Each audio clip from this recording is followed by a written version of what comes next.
Ito mga kahasang pinakamabisang pamain ng danggit dito sa Taiwan. Ito yung ginagamit namin. Marami to sa sa mga tackle shop.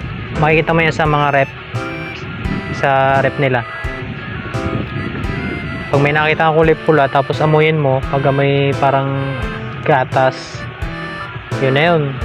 Bali 50 NT lang ang bili dyan. 50 NT lang ang presyo nyan.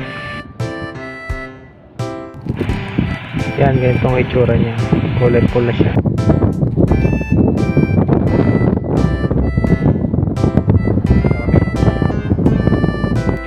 Yan, fish on na tayo mga kahasang dyan. Yan. Tingnan nyo. Tingnan nyo ulit danggit dyan. Madami yan nakalagay sa cooler, nasa cooler. Uy. O diba? Parang beast mode ng danggit. Sarap ng prito sabaw. Malaman.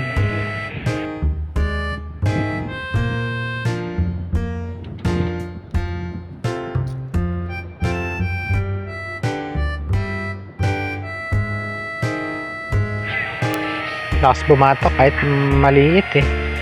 Lalo na siguro yung mga yan, gapalad. Ang daming danggit dito.